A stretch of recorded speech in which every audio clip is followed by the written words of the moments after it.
माँ, ये नौकरी मेरे लिए बहुत जरूरी है। अगर उन होटल वालों को मेरा काम पसंद आ गया तो मेरी पगार और बढ़ जाएगी। बहुत मुश्किल से तो मुझे ये नौकरी मिली है। अब तो मैं इसे घबरा कर भेजोगी तो वहाँ इतनी दूर अनजाने शहर में अनजानी जगह पर मेरा बिल्कुल भी मन नहीं लगेगा।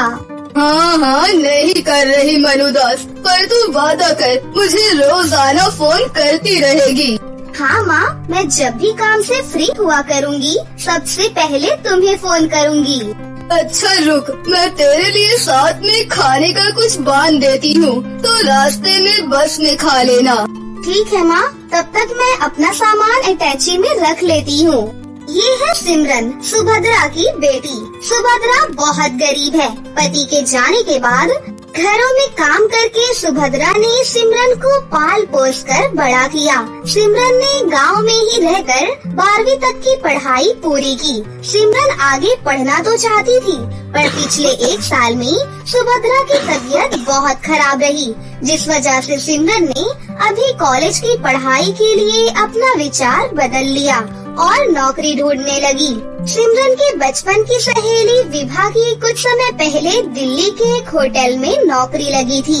विभा जब गांव आई तो सिमरन ने अपने बारे में भी बात की, तो विभा ने उसकी भी नौकरी उसी होटल में लगवा दी।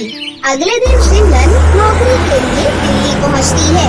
होटल में विभा उसे सब कुछ समझा देती है। सिमरन खूब मेहनत के साथ होटल में नौकरी करने लगती है। सभी लोग ध्यान से सुनो। शहर के बहुत बड़े व्यापारी मिस्टर चंद्रवीर जी की बेटी किरण आज शाम अपना जन्मदिन मनाने के लिए हमारे होटल में आ रही हैं। सभी स्टाफ को उनका पूरा ख्याल रखना है। चंद्रवीर जी की बेटी किरण को किसी भी बात की कोई तकलीफ नहीं होनी चाहिए, क्योंकि वो पहली बार हमारे होटल में आ रही हैं। समझ गए? जी सर, हम पूरा ख्याल रखेंगे। सुना है विदेश में पढ़ी लिखी है और बहुत नखरे वाली है। अभी सुबह ही मैंने रिसेप्शन पर फोन उठाया था। बड़ी ही तीखी आवाज में बात कर रही थी। हमें तो बहुत ध्यान रखने की जरूरत है। अगर जरा सी भी शिकायत का मौका मिला तो मैनेजर का गुस्सा तो मैं जानती हूँ, फालतू का भड़क जाते हैं। अच्छा चल, फिर तो हम लोग बहुत ध्यान रखेंगे। अरे माँ का फोन आ रहा है। हेलो, हाँ माँ। हेलो सिमरन, जन्मदिन की ढेर सारी बधाई मेरी बच्ची। थैंक यू माँ, मेरे जन्मदिन पर आपका आशीर्वाद मेरे लिए बहुत महत्व रखता है। आज सिमरन का भी जन्मदिन है। ये बात सुनकर सभी स्टाफ के लोग सिमरन को जन्मदिन की बधाई देते हैं। अरे सिमरन, आज तुम्हारा भी जन्मदिन है। Happy birthday. हैप्पी बर्थडे सिमरन। वैसे सब किस्मत की बात है। एक तरफ आज तुम्हारा जन्मदिन है जो तुम किसी और के जन्मदिन की तैयारी कर रही हो, और एक तरफ वो लड़की जिसका जन्मदिन है। वो कितनी किस्मत वाली है कि वो इतने बड़े होटल में अपने बर्थडे को सेलिब्रेट कर रही है। कहते हैं सब कुछ किस्मत से ही होता है। अब ये सब छोड़ो, अपना अपना काम करते हैं। बहुत सारी तैयारियां करनी है। सिमरन, तुम्हें मैनेजर साहब बुला रहे हैं। हाँ, मैं अभी आती हूँ। सिमरन मैनेजर के पास जाती है।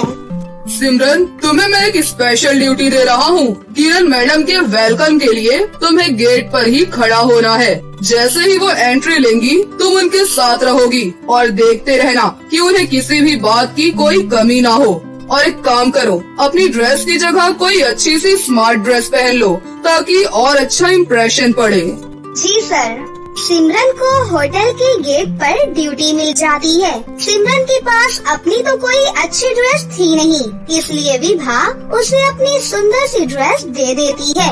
सिमरन तैयार होकर गेस्ट के आने का वेट कर रही थी। तभी एक आदमी उसके पास आया। आपको वहाँ गाड़ी के पास कोई बुला रहा है। ओह, कहीं किरण मैडम आ तो नहीं गई? मैं गाड़ी के पास जाकर देखती हूँ। जी चलिए।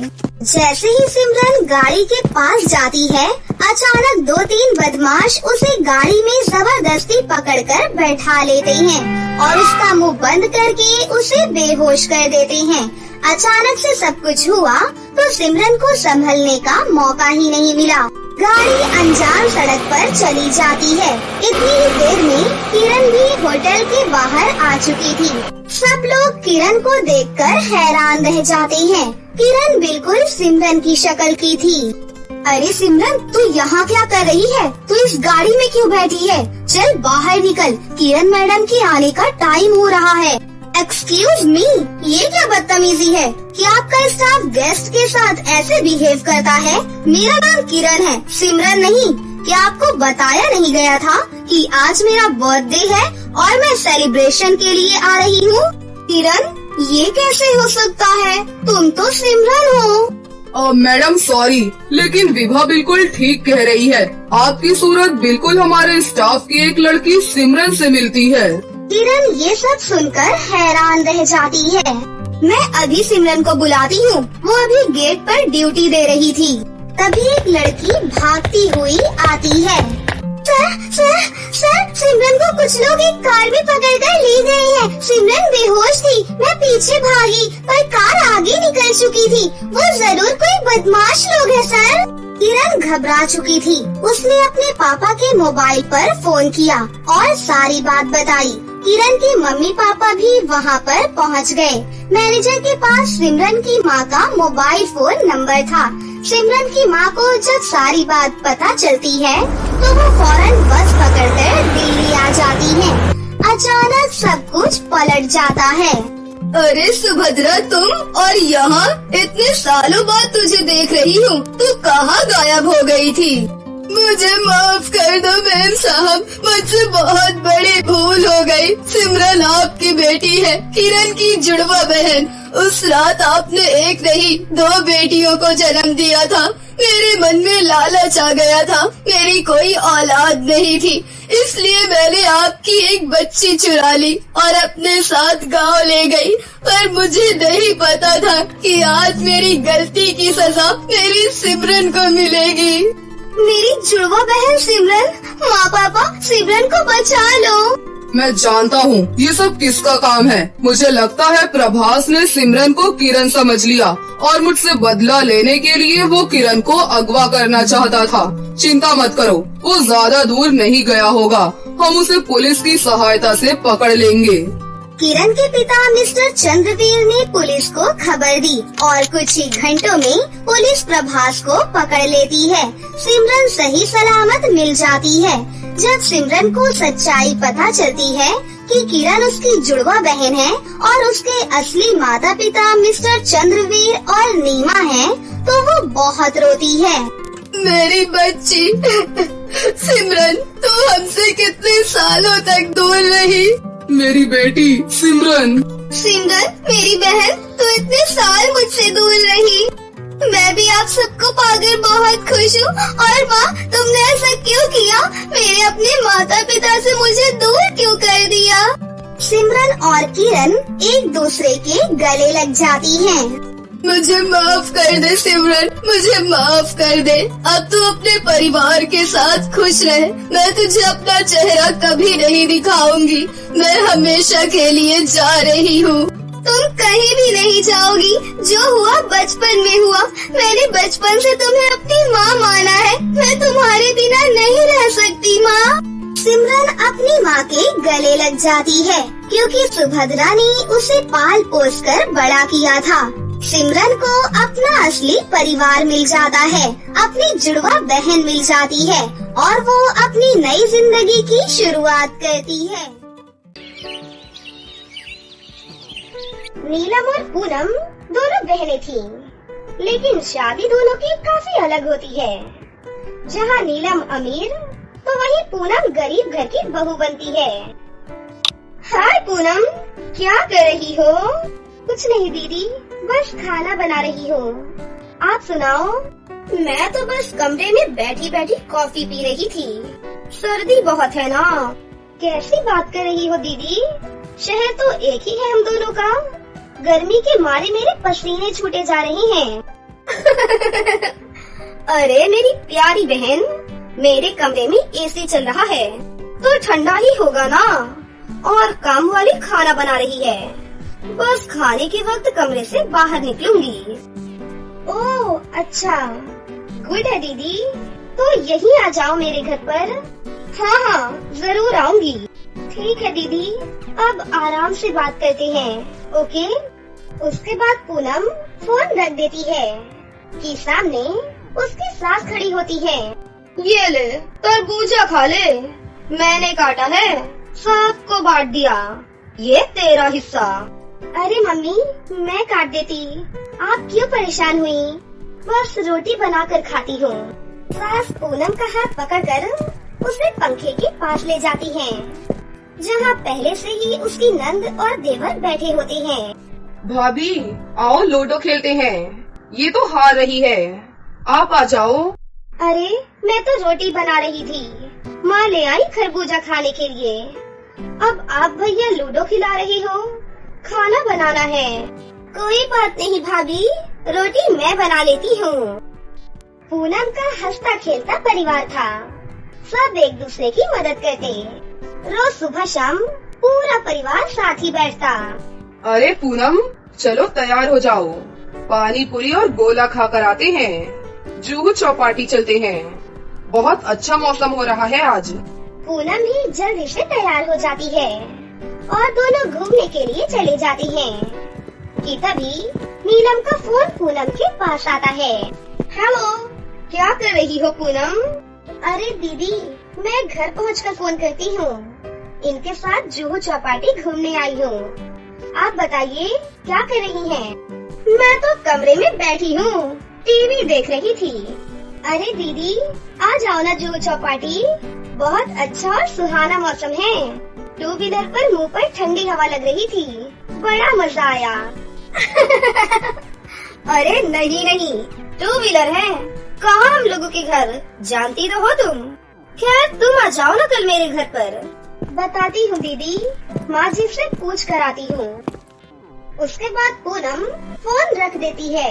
तुम्हें लगता होगा ना कि काश तुम भी नीलम दीदी की तरह पैसे वाले घर में शादी करती।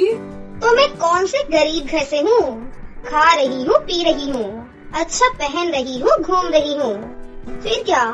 खैर पूरी पैक करवा लो घर में सबके लिए। अगले दिन नीलम घर पर। चलिए ना, शाम को पूनम के घर चलते हैं, बहुत दिनों से बुला रही है बेचारी। अरे मेरे पास बिल्कुल भी टाइम नहीं है, रात को मेरी एक पार्टी है, बिजनेस से रिलेटेड, तुम ड्राइवर के साथ चली जाओ ना। नहीं, अच्छा नहीं लगता, शादी के बाद पति के बिना बीवी कहीं जाती अच्छी नहीं लगती। कैसी मिडिल क्लास वाली बातें कर रही हो, माँ को देखो कितनी सोशल लाइफ एंजॉय करती है वो, मैं नहीं जा सकता। अच्छा शाम को कहीं बाहर चले, आजकल मौसम बहुत अच्छा होता है। यार अभी तो बताया पार्टी है, वो भी ताज में, तुमको चलना है तो बताओ। नहीं, ताज का मन नहीं है। चलिए ठीक है। फिर उसका पति ऑफिस चला जाता है। नीलम घर पर सारा दिन या तो टीवी देखती या फिर मोबाइल। नीलम सोचती है कि घर वालों के साथ जाकर थोड़ा बैठे। हाय बेटा, कोई काम था? मेरे कमरे में कैसे आज? कुछ नहीं माँ, बस मन नहीं कर रहा था तो। ओह, तो ये कैरम खेलोगी? हम लोग ऑनलाइन खेल रहे हैं, आप अपने कमरे में जाओ, मैं लिंक सेंड कर देती हूँ। नीलम समझ जाती है कि सास उसे जाने को बोल रही है, इसलिए नीलम वहाँ से चली जाती है। थोड़ी देर वो मोबाइल में कैरम खेलती है और फिर कुछ सोचकर खड़ी हो जाती है। नीलम घर से बाहर आती है और ड्राइवर को पूनम के घर जाने के लिए कहती है, मुझे मेरी बहन के घर ले चलो। जी मैडम जी। और रास्ते में कोई मिठाई की दुकान मिले तो रोक देना। नीलम मिठाई की दुकान में जाती है और एक से बढ़कर एक मिठाई खरीदती है। वो अपनी बहन के घर जाती है, जहाँ सारा परिवार एक साथ बैठा होता है। अरे नीलम बेटा, आओ आओ, बाहर क्यों खड़ी हो? नमस्ते आंटी जी, पूनम कहाँ पर है? पूनम अभी तो यही थी, पता नहीं। देखना विजय, भाभी कहाँ पर है? माँ, भाभी शायद आपने जो कपड़े दिए थे वो रखने अपने कमरे में गई हैं। मैं बुला कर लाता हूँ। अरे नहीं नहीं, मैं कमरे में ही चली जाती हूँ। नीलम पूनम के कमरे में जाती है, जहाँ वो बालकनी में पड़ोसियों से बातें कर रही थी। तभी, अरे दीदी कैसे आना हुआ? आओ आओ, चलो ड्राइंग रूम में बैठते हैं। नहीं नहीं, क्या सबको परेशान करना, कमरे में ही बैठते हैं ना। कैसे बातें कर रही हो दीदी, आप आई हो तो सभी आपसे मिलना चाहते हैं। चलो ना। पूनम और नीलम सबके पास जाती हैं, जहाँ पूनम की सास चाय और नाश्ता बनाकर लेकर आती हैं। अरे आंटी जी, आप क्यों बना रही हैं? वो इसलिए कि हम साथ बैठ सके। माँ, अब आप बैठ जाइए। पूनम के घर का माहौल नीलम को कुछ अलग सा ही लगता है। कितना वक्त हो गया इस तरह का खाना नहीं खाया था। कितना स्वाद है इस खाने में। इस तरह का खाना तो हम लोगों के घर रोज ही बनता है। अच्छा, खाने में क्या खाओगी दीदी? अरे इसे वो खिलाओ ना जो गांव वाली बुआ सिखा कर गई थी। हाँ हाँ, मैं अभी बनाती हूँ। पूनम की नंद और देवर भी नीलम के साथ बात करने में लग जाती हैं।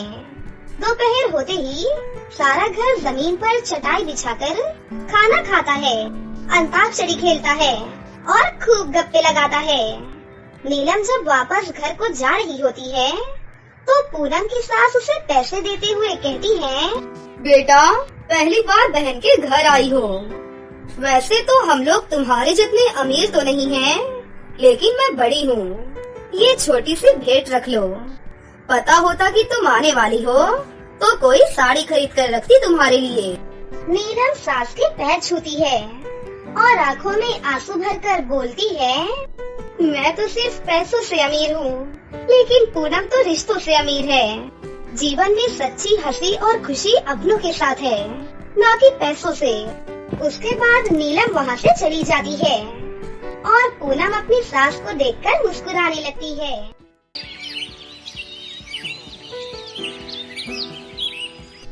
आकाश एक ऑटो रिक्शा चलाता था। जब वो 15 साल का था तब उसके पिता का देहांत हो गया था। इसी कारण आकाश को ये घर की जिम्मेदारी उठानी पड़ी और कॉलेज की पढ़ाई छोड़कर पिता के ऑटो चलाने का काम आकाश ने संभाल लिया। आकाश की बड़ी बहन प्राची की शादी में उसके पिता ने जो कर्जा लिया था उसे उतारने के लिए आकाश ने अपना घर भी बेच दिया और अपनी माँ के साथ किराए के घर में रहने लगा। आकाश की बड़ी बहन प्राची अपने ससुराल में खुश है। इस बात की उसे बहुत तसल्ली है। माँ, प्राची दीदी का मेरे मोबाइल पर फोन आया है। तुम बात कर लो, फिर मैं ऑटो लेकर काम पर निकलता हूँ। हेलो प्राची दीदी, ये लो, माँ से बात करो। हाँ बेटी, अपना अच्छे से ध्यान रखा कर, खूब खाया पिया कर, इससे बच्चे की सेहत पर अच्छा असर होगा। अब बस यही इच्छा है कि जल्दी से मैं नानी बन जाऊं और आकाश मामा। हाँ, वो तो है। अब मामी कहलवाने वाली आ जाए बस, तो मैं सुकून से तीर्थ यात्रा पर निकल जाऊं। नहीं, अपने नाती पोतों को खिलाकर ही तीर्थ यात्रा पर जाऊंगी। माँ, बस आकाश के लिए अच्छी सी लड़की ढूंढ लो जो घर को संभाल ले। माँ, मुझे देर हो रही है, बाद में बात कर लेना ना आप। अच्छा प्राची, मैं तेरे से बाद में बात करती हूँ। आकाश को देर हो रही है। आकाश ऑटो लेकर काम पर निकलता है। उससे पहले ही बहुत देर हो चुकी थी, पर रास्ते में ट्रैफिक भी बहुत था। वो सवारी का इंतजार कर रहा था। तभी उसका एक साथी जो उसकी तरह ही ऑटो चलाता था, वो किसी लड़की से झगड़ा कर रहा था। अरे देखिए मैडम, ऐसा थोड़ी ना होता है। जो आपने मुझे यहाँ छोड़ने के लिए पैसे तय किए हैं, तो चुपचाप मेरे पैसे मुझे दे दो ना। भैया, मैंने आपको बोला ना, मेरा पर्स रास्ते में कहीं गिर गया। मेरा मोबाइल फोन भी उसी में है और सारे पैसे भी। मेरा पर्स कहीं भी नहीं मिला। मैं तुम्हें बोल रही हूँ ना, मुझे अपना मोबाइल नंबर दे दो, मैं तुम्हारे नंबर पर पैसे भेज दूंगी। अभी मुझे बहुत देर हो रही है, मुझे वो सामने वाले होटल में एक फंक्शन में पहुंचना है। क्या हुआ अखिल, लड़ क्यों रहे हो सुबह सुबह? अरे देख ना यार, सुबह सुबह पहली सवारी मिली और वो भी मुझे पैसे देने के लिए मना कर रही है। इन मैडम का पर्स कहीं खो गया है और मुझसे कह रही है कि पैसे बाद में दे दूंगी। अरे ऐसे थोड़ी ना होता है भाई। कोई बात नहीं अखिल, कभी कभी किसी की परेशानी को भी समझना चाहिए। एक काम कर, तेरे कितने पैसे बने हैं मैं दे देता हूँ, ये मैडम मुझे बाद में पैसे दे देंगी। आकाश अखिल को ऑटो के पूरे 300 रुपए दे देता है। Thank you so much. मेरा नाम अनन्या है। आप मुझे अपना फोन नंबर दे दो, मैं आपके नंबर पर ऑनलाइन पेमेंट भेज दूंगी। बाकी अगर मुझे देर ना होती तो मैं आपको पैसे अभी दे देती। कोई बात नहीं मैम, ये लीजिए मेरा नंबर। अनन्या नाम की वो लड़की आकाश का मोबाइल नंबर ले लेती है और अगले ही दिन आकाश के मोबाइल पर पैसे ट्रांसफर कर देती है। हेलो, आपके पैसे मैंने अकाउंट में भेज दिए हैं, आप एक बार चेक कर लीजिए और कल के लिए एक बार फिर से थैंक यू। आपने अनजान होकर भी मेरी मदद की। अनन्या और आकाश बात करने लगते हैं। अनन्या को आकाश से बात करना बहुत अच्छा लग रहा था। उसके बाद एक दो बार अनन्या की मुलाकात मार्केट में आकाश से हो ही जाती है। फिर वो दोनों धीरे धीरे दोस्त बन जाते हैं। लेकिन आकाश को पता चलता है कि अनन्या एक बहुत ही अमीर खानदान की लड़की है, तो वो उसे समझाते हुए कहता है, अनन्या, तुम बहुत ही अमीर खानदान की लड़की हो। तुम में और मुझ में जमीन आसमान का फर्क है। मैं एक मामूली ऑटो रिक्शा चलाने वाला गरीब लड़का हूँ।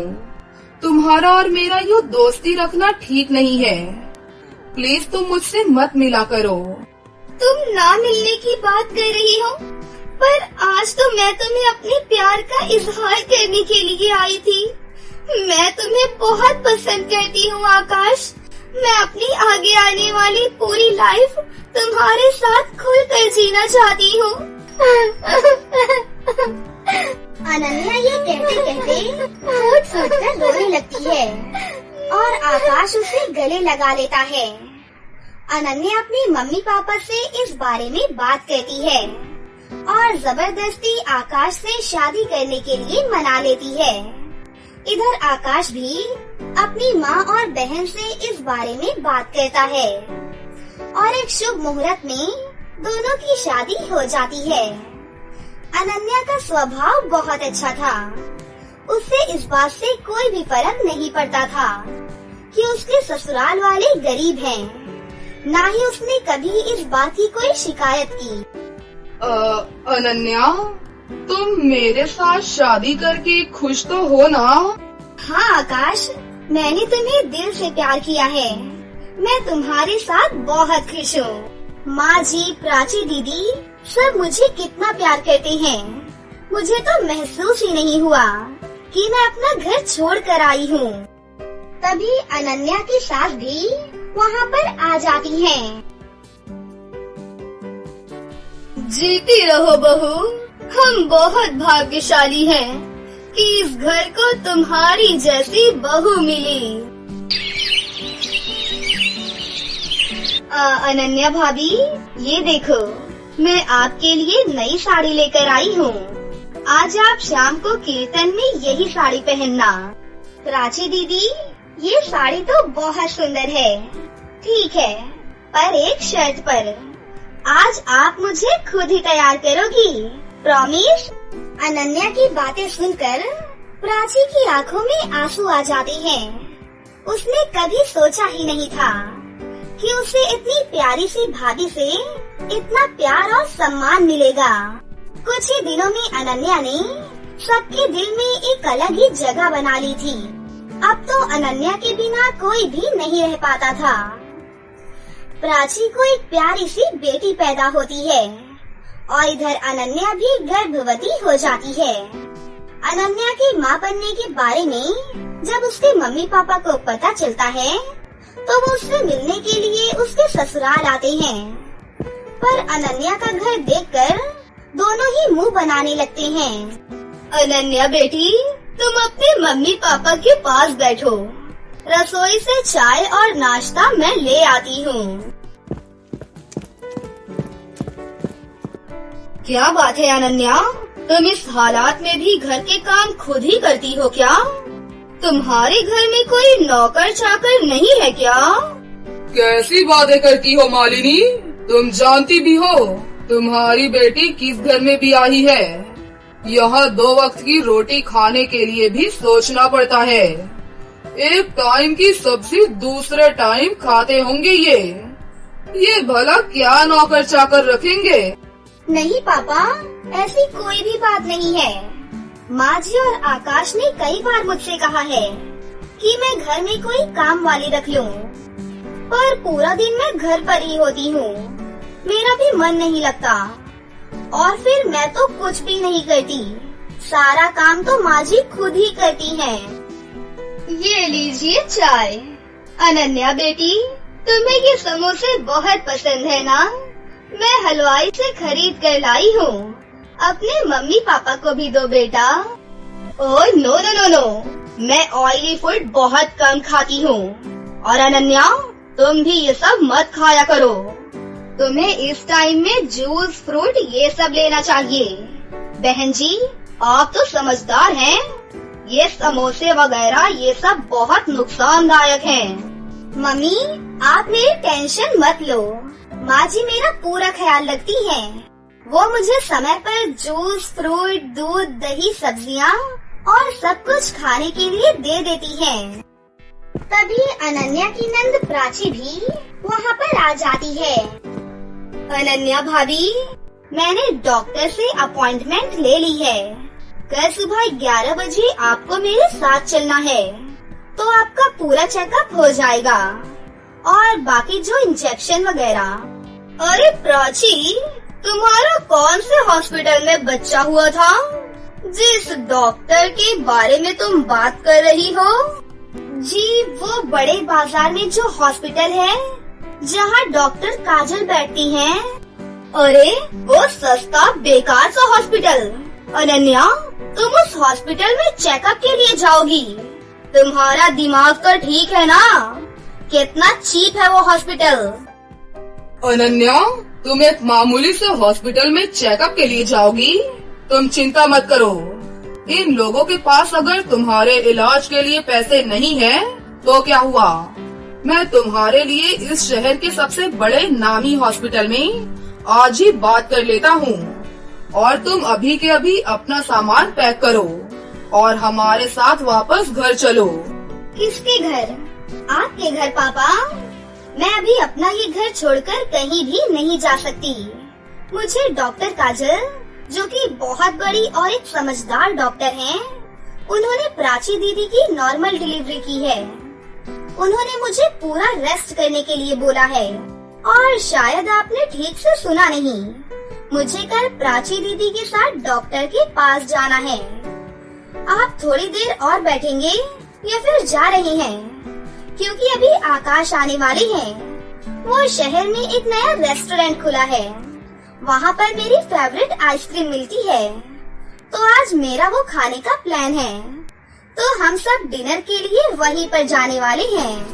अनन्या का ऐसा कोई भी प्लान नहीं था, ये उसकी सास और प्राची जानती थी। पर अनन्या अपने मम्मी पापा को एहसास दिलाना चाहती थी कि उसके ससुराल वालों का और अपमान ना ही करे तो उनके लिए बेहतर है। अनन्या के मम्मी पापा लज्जित हो जाते हैं और कुछ ही देर बाद वहाँ से वापस चले जाते हैं। अनन्या की सास और नंद दोनों की आंखों में खुशी के आंसू थे। फिर अनन्या अपनी सास और नंद के गले से लग जाती है। तो दोस्तों, कैसी लगी आपको हमारी ये कहानी? अगर आपको हमारी कहानी अच्छी लगी हो तो इसे जरूर लाइक करें, साथ ही हमारे चैनल को सब्सक्राइब भी कर लें और बेल आइकन को दबाना ना भूलें। मिलते हैं अगली वीडियो में। धन्यवाद।